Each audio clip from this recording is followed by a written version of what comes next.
What conversation are you having about the world in 5-10 years and your place in that world? And how willing are you to adjust your current lifestyle to orientate yourself, to navigate into that destination? You see, I am noticing that people are more willing lately, the last couple of months, to actually accept just how strange the world is, how unknown the future is, because with everything that's going on, whether it's technology or geopolitics or just physical reality of food, water, oceans, and everything else, everyone's just like, yeah, there's a lot of moving parts. There's a lot of stuff going on, and I actually don't know what happens 5-10 years. It's actually easier to plan 30 years in the future because it's kind of easier to see where AI might go long term. It's kind of inevitable that agriculture will have to rely on less fertilizer. It's inevitable that the oceans we're taking away from them in an unsustainable sort of way. There's just a few things that are inevitable.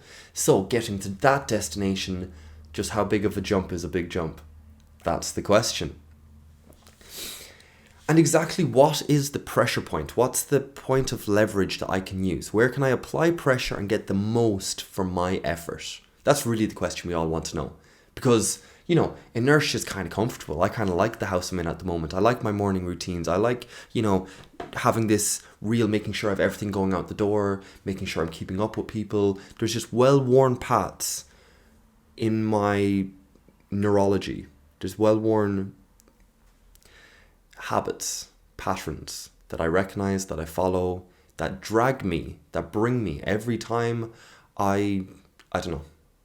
Every time I get up, I might do a bit of cleaning. Every time I go for a run, I have a shower. You link different behavior. Every time I get up, I brush my teeth. Every time I go to bed, before I go to bed, I brush my teeth, wash face. Okay, there's a few things.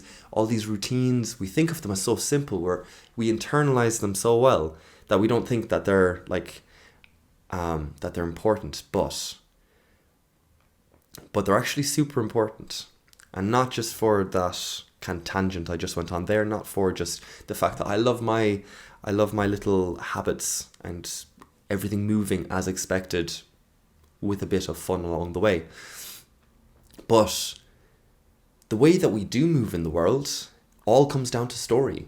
The reason I brush my teeth is because I tell myself a story about it. The reason I cut my nails is because I tell myself a story about it. People who don't cut their nails are a certain type. Ooh, people who do cut their nails are a certain type.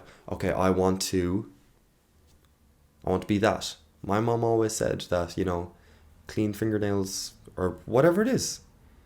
Or you just have a story of not even projecting into people, but just, I'm going to give out to if I don't cut my nails. My nails are cut, by the way, just for the record.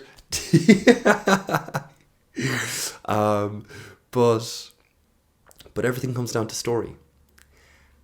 And that's going to be the leverage point. That's going to be the big change. That's going to be the difference between today's world and 30 years' time. Because as energy gets more expensive, as entertainment becomes a little bit less,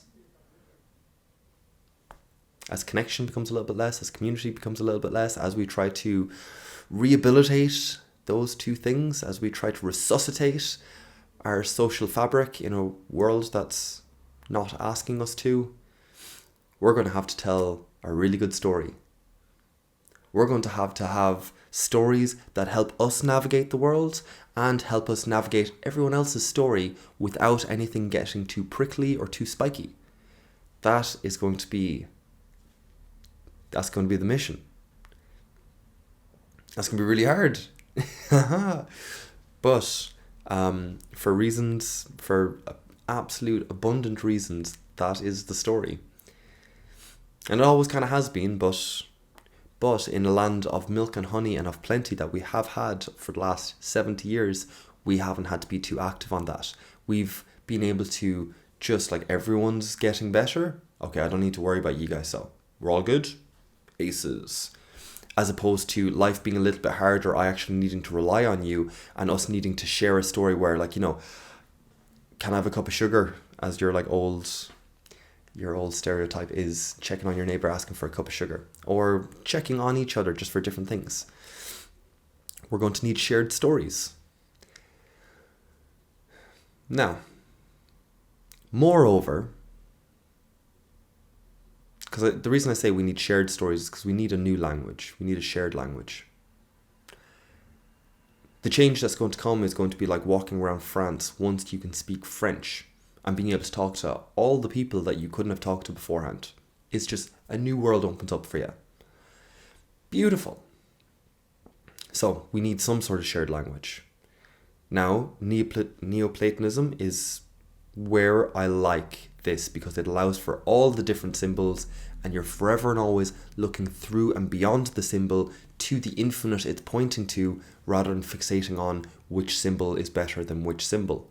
So for that reason, my bet is there. But for us, because we're going to get caught up in whatever wave we get caught up on. But for us, what's going to be important is filling in all the gaps in the in-between moments during a day. So we get up, we have some food, we might do a bit of work, and then we have all this spare time. And I want to go for walks, I want to go for hikes, I want to do this community thing, I want to do this connection thing with other people.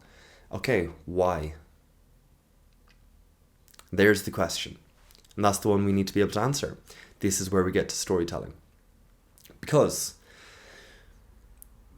it's a really good experiment in a college library. And they had 3 conditions. Group number 1 went up to the line and said, hey, can I cut in front of you because I'm in a rush and my professor needs these really quick. 80% of people let them cut in line. That's 4 out of 5 let them cut in line. Not too shocking, maybe. Maybe that's a bit more gracious than you thought, but, fair enough. Okay, group number 2 comes up. Can I cut in line? They might have said it a bit nicer than that. Hey, can I cut in line? But no reason given. There was no second sentence. You drop down to 20 to 30% for that. That's a big decrease. But here's where the fun is. Group number 3 comes up to the line for the photocopier and says, hey, can I cut in line because I need to photocopy these pages? It's a line for the photocopier. That second sentence added no extra information, didn't give any reason for the urgency, didn't give anything. It just kind of stated the obvious. Hey, can I cut in line? I want to photocopy these pages. And your positive response of people letting them cut in line went back up to 80%. Because that's all we need, is a reason.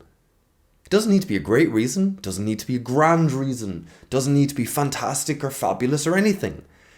We just need a reason. So you want to go for a walk in the woods? Why? Because there's some nice berries out. The deer are out, I want to hear them.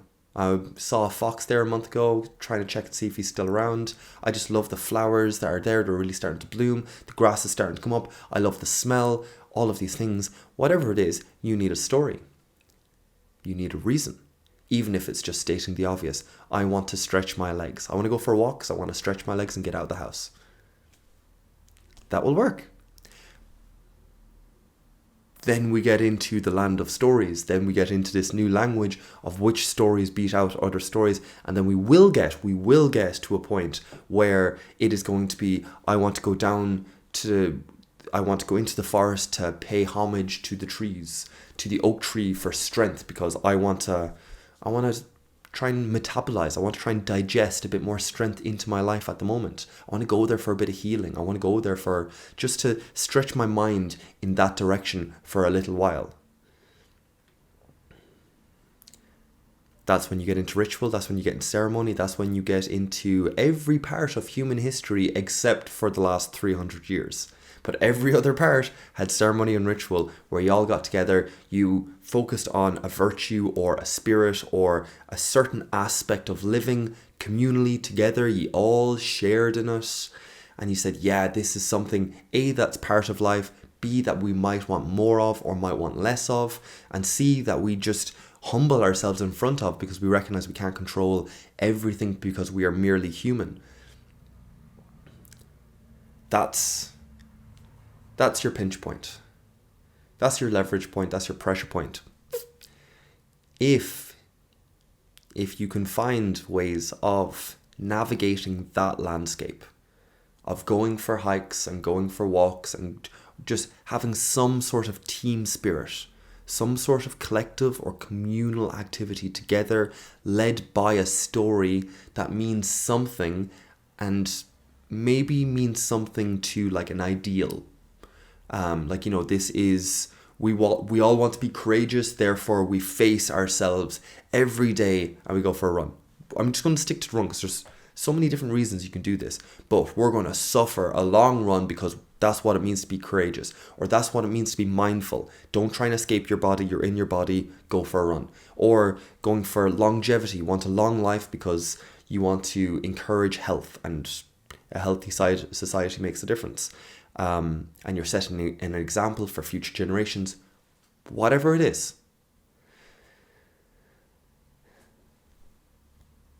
That's it. That's as in, if you're a teenager and you don't know what you want to do in the future, learn stories. Just recognize the patterns, because you're going to be led by them, and you might even lead people with them. This is going to be the age of the internet. This is going to be the age of the memes. Everything that belongs online is going to go online. Everything that sustains us in the real world, eventually we will optimize for in the real world. That will change. Where we get our food from, where we get our water from, how we commune together, how we get collectively agreed to just be in the same neighborhood together, will have to be addressed. And you'll have, both of those will be optimized. And also if you are, I suppose, in your 20s, 30s, no matter what area you're kind of hinging towards, especially if you're going into your 30s and you're starting a business or anything like that, stories can be really important. If you are in your 30s or 40s and have children, you have the toughest job, because you've to tell a story that competes with all the apps on the internet at the moment. Because, again, we don't have the infrastructure around us. Like, this is brand new. We've had social media for 15 years. We've had TikTok and Instagram for 5? Whatever, like, it's a madhouse. So yeah, let the games begin on that one. You probably have the hardest story, not going to lie. But maybe the hardest story is those beyond, is those 50 plus, because they have a story and they need to integrate it into the younger generations to learn, to make sure we don't swing too far on the other end. Because 50 plus, they are the people that were around during the 60s and 70s, the summer of love. Oh yeah. And yeah, that, don't be too structured, don't be too tyrannical, don't be too authoritarian in your imposition, in the way that culture holds everyone together. Don't do that. They have that story. So maybe that's the toughest one. I don't know. I still think it's the parents. So with all of that, that is the video for today, is just, what conversation are you having around the future? How willing are you to adjust your life to navigate to that destination? And very importantly, your pressure point will be storytelling. How to get yourself to a better place, how to improve your rituals, how to improve your daily routines will come down to the story that you tell yourself about all of it. It will be about the story that you tell yourself about yourself. It will be about this aspiration, about how you will be seen in the future. We've done self-authoring or future authoring exercises through a few videos. And that's just for you. And then on a collective community, on a friendship level, you're going to need to give a reason why you're trying to bring people along or collect people in together. And on a community level, you're going to need something strong to hold everyone together, storytelling wise, so that your story doesn't become prickly to them and their story doesn't become prickly to you. That's the aim. Can we do it? Hopefully. So with all of that, I hope you have had a great week. I hope you are looking forward to the week to come. And as always, I will see you in the next one. Thank you guys so much. Bye.